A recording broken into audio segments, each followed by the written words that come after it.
Hello viewers, ఇక్కడ మీకోసం ఈరోజు మునక్కాయల పులుసు చేసి చూపిస్తున్నానండి. ఇక్కడ చూడండి, నేనైతే 3 తీసుకున్నాను. ఒకటైతే బాగా కండగా ఉండేది తీసుకున్నానండి, మిగతావి కొంచెం లేతగా ఉన్నట్టు తీసుకున్నాను. ఆల్రెడీ నేను చేసి నైట్ ఫ్రిడ్జ్లో పెట్టేసుకున్నాను, మార్నింగ్ డ్యూటీకి వచ్చేతలకి చేసుకోవాలని చెప్పేసి. సో ఇక్కడ నేను మునక్కాయలు అయితే 3 తీసుకున్నానండి. తర్వాత కొత్తిమీర, నాకు ఎక్కువగా తింటాను కొత్తిమీర కాబట్టి నేను ఎక్కువగా వేస్తానండి, అది మన ఇష్టము. ఒక టమోటా పెద్ద సైజు, చిన్న సైజు అయితే 2 తీసుకోవాలి. చింతపండు చూడండి, నేను నానబెట్టాను.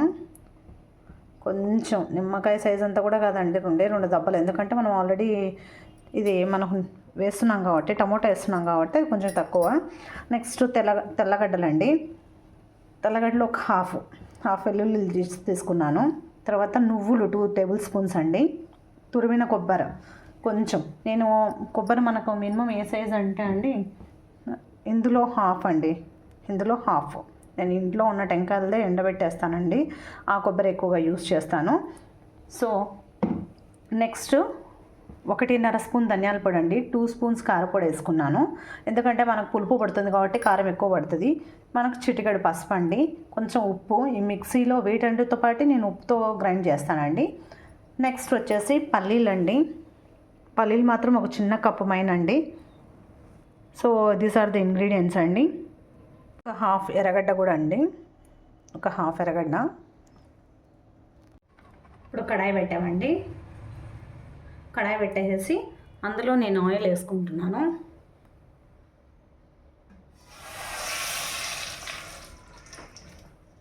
ఆయిల్ మనకు ఎంత కావాలి అనేది అంటే దాదాపు ఒక గంట పైన అండి, మన ఇష్టం, అది ఎంతైనా వేసుకోవచ్చు.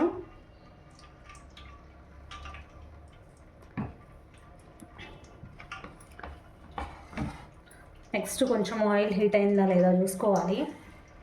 ఆయిల్ అనేది హీట్ అయ్యాక మనం నెక్స్ట్ ప్రొసీజర్కి అయితే వెళ్దాము.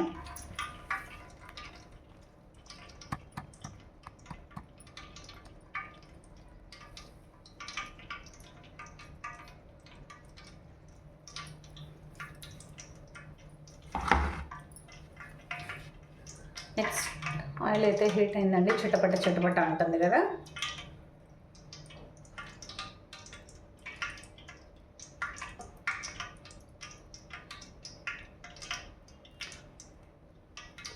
నేనైతే ఆయిల్ హీట్ అయిందా లేదా అని ఏదైనా ఎర్రగడ్డ కానీ కొంచెం ఏదైనా వేసి చూస్తానండి, ఎందుకంటే అందులో వాటర్ ఉన్నాయనుకోండి అవి చాలా రివర్స్ అయ్యి మన మీద పడతాయి కాబట్టి మనం ఆ పని చేద్దాం అనమాట.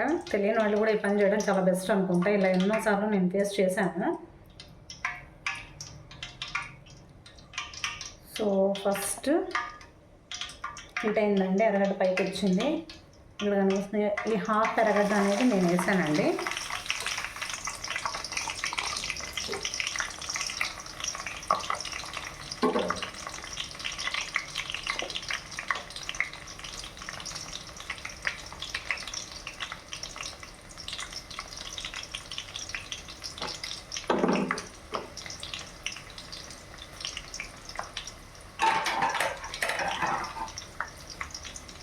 నెక్స్ట్ టమోటా తీసుకుంటున్నాను. ఎందుకు టమోటా అంటారేమో, టమోటా కొంచెం పచ్చివాసన వచ్చినట్టు ఉంటుందండి, అందుకు సెకండ్ టమోటా వేస్తున్నాను నేను. ఇప్పుడు ఇది కొంచెం బాగా ఫ్రై అయ్యాక, మీడియం ఫ్రై, నాట్ బాగా అనమాట, ఎందుకంటే ఎర్రగడ్డ కూడా దీంతో పాటు ఫ్రై అయిపోతుంది. సో అందుకని అది ఫస్ట్ వేసిన ఒక 1 మినిట్ ఉండిచ్చేసి సెకండ్ ఇది వేసాను.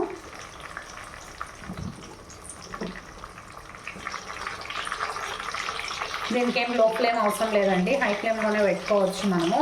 ఒకసారి ఆయిల్ హీట్ అయ్యాక ఇది చిటపట అంటుంది కదా అండి అని మీ డౌట్ రావచ్చు, కానీ పైకి అయితే వచ్చి పడే అంత అయితే రాదండి.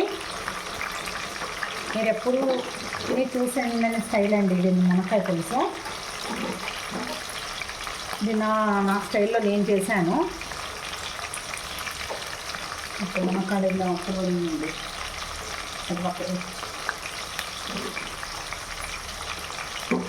సో ఇప్పుడు మనం టమాటా వేసినా కూడా ఒక 2 సెకండ్స్ అయింది కదా.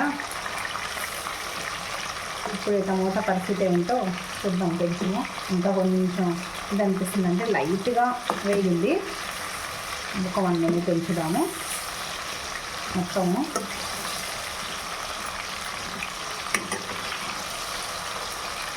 ఓకేనా. ఎస్, ఇప్పుడు కొంచెం అండి చూడండి, మీకు కూడా చూపిస్తాను నేను. ఈ తోలు అనేది బయటికి వచ్చే మైన్ అయింది కాబట్టి ఇంకా మరీ ఎక్కువ ఫ్రై కాకముందే ఇక్కడ ఉన్న ఈ మునక్కాడలు వేస్తున్నానండి. ఈ మునక్కాడలు కూడా ఆయిల్లో బాగా ఫ్రై చేస్తాను.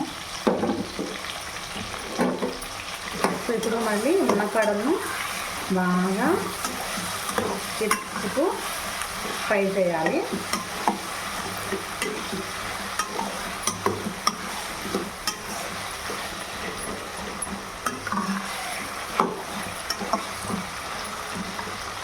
ఇప్పుడు కొంచెంగానే ఫ్రై అయిన మన టమోటా ప్లస్ ఆనియన్ ఉంది కదండి, హాఫ్ మైన ఫ్రై అయినది. ఇప్పుడు దీంతో పాటే కొంచెం బాగా ఫ్రై అవుతుంది.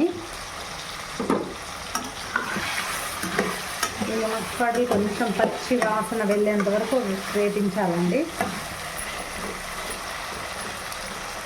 ప్లస్ ఉడికేటప్పుడు కూడా మనకు త్వరగా ఉడుకుతుంది. ఇలా వేగిన తర్వాత మనం చేస్తే, లేదనుకోండి డైరెక్ట్ అలాగే వేసేస్తారనుకోండి, ఆ ఉడకడం చాలా కష్టం, ఎంతోసేపు పడుతుంది.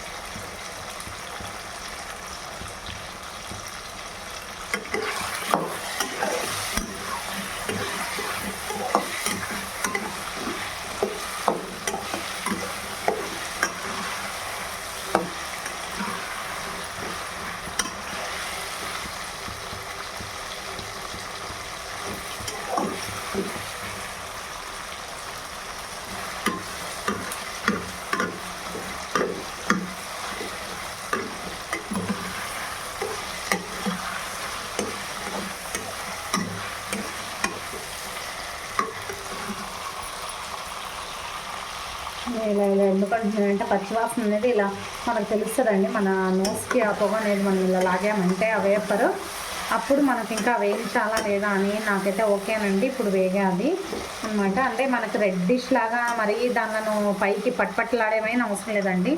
ఆ స్మెల్ పోవడానికి నెక్స్ట్ ఇందాక మనం కొట్టుకున్న మిక్స్ మసాలా ఉంది కదండి, అది మొత్తం ఇందులో వేసేస్తున్నాను. మీకు మసాలా చూడండి, అందరూ చాలా వేయించేస్తారు. నేను ఏం చేస్తానంటే అండి, ఫ్రై చేసేటప్పుడు బాగా ఫ్రై చేసుకుంటాను. ఆయిల్ కంటెంట్ తక్కువ తినే వాళ్ళకి ఇది చాలా యూజ్ అవుతుందండి. ఎందుకంటే సరిగ్గా ఫ్రై చేసుకోలేదు అనుకోండి, అప్పుడు పచ్చి వాసన వస్తుంది. సో నేను చేసేటప్పుడే బాగా వేయించేస్తాను, అందుకు నాకు ఎక్కువసేపు మసాలా వేయించడానికి టైం పట్టదండి. ఇంకా వితిన్ సెకండ్స్లో అవుతుంది. ఉడకడం ఒకటే మనకు ఆలస్యం అండి. ఇప్పుడు వీటితో పాటు ఇది ఒక 5 మినిట్స్, కనీసం 5 మినిట్స్ పడుతుందండి. 5 or 6 మినిట్స్ ఆల్రెడీ మనం బాగా ఫ్రై చేసుకున్నాం కాబట్టి. సో నేనైతే కానీ అంతవరకు కొంచెం ఫ్రై చేయిస్తాను, దాన్ని త్వరగా అయితే కలబెట్టనండి.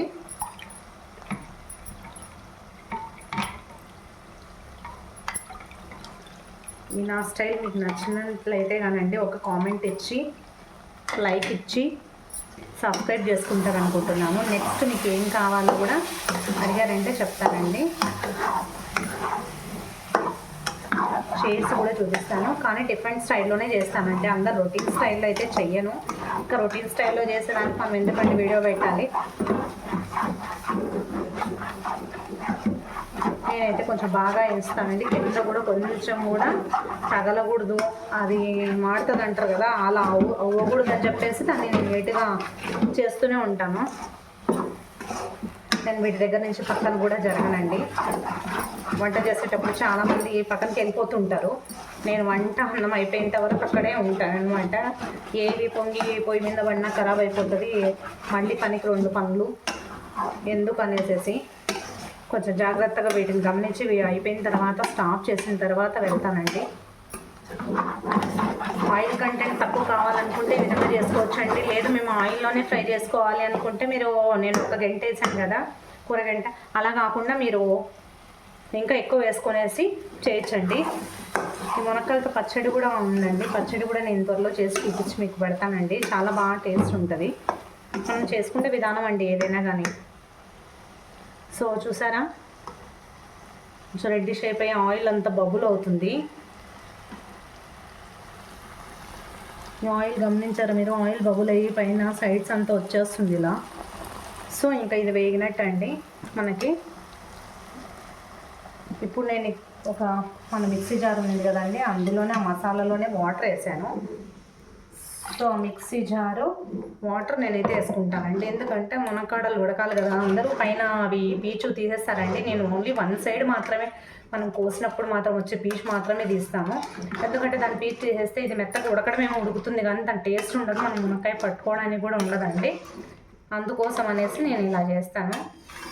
మనం మసాలాలో కొంచెం ఇంతకుముందు ఉప్పు వేసాం కదండి, ఇప్పుడు ఆ ఉప్పు కాకుండా ఇంకొంచెం వేస్తానండి. నేనైతే రాక్ సాల్టే వాడతాను, రాళ్ళ ఉప్పు మాత్రమే. అప్పుడు కొంచెం క్వాంటిటీ వేసాను, ఇప్పుడు కొంచెం క్వాంటిటీ వేస్తున్నాను. ఉప్పు తక్కువ వేసుకోవడమే బెస్ట్ అండి, ఎక్కువ లేకుండా. ఇక్కడ కనిపిస్తుంది ఈ కొత్తిమీర ఫస్ట్ కొంచెం వేసుకుంటున్నానండి. ఇప్పుడు ఆఫ్టర్ ఫినిష్ తర్వాత మళ్ళీ ఈ కొంచెం కూడా నేను వేసేస్తాను. సో ఇంకా ఉడికిన తర్వాత చూద్దాం దీని పరిస్థితి ఏంటో. మనం మూత పెట్టేసి ఇంకా ఉడికించుకుందామండి. ఇప్పుడు చూడండి, నేను అట్లా సిమ్ కాదు, అట్లా ఇది కాదండి, కొంచెం చూడండి మీడియంగా పెట్టాను అనమాట నేను. సో మంట అనేది మనం మీడియంగా పెట్టుకోవాలి, ఎక్కువ హైలో అయితే పెట్టకూడదు. సో ఇప్పుడు ఫైనల్గా మనకి ఎలా వచ్చిందనేది స్టవ్ పట్టేసానండి. కూర అనేది చూద్దాము ఒకసారి. చూడండి మునక్కాయ పులుసు నాకు కావాల్సినంత నేను పెట్టుకున్నా అండి. గ్రేవీ ఏమైనా వస్తే చాలండి. ఈ మునక్కాడ ఎలా అంటే ఇక్కడ చూసారా, మీకు క్లోజ్లో చూపిస్తున్నా చూడండి, ఇక్కడ హోల్ ఓపెన్ అయినట్టుంది కదా, అప్పుడు మనకు ఉడికినట్టు అండి అనమాట. సో దీన్ని ఉడికిపోయిందనమాట. నాకైతే దాదాపు నేను మీడియంలో పెట్టుకుంటాను కాబట్టి అండి, ఫ్లేము దాదాపు మనకి 25 మినిట్స్ పైనే పట్టిందండి, మినిమం హాఫ్ అన్ అవర్ అనమాట. నేను లాస్ట్లో స్టవ్ కట్టేసిన తర్వాత ఇంకొంచెం కొత్తిమీర వేస్తానని చెప్పాను కదా, ఇదేనండి.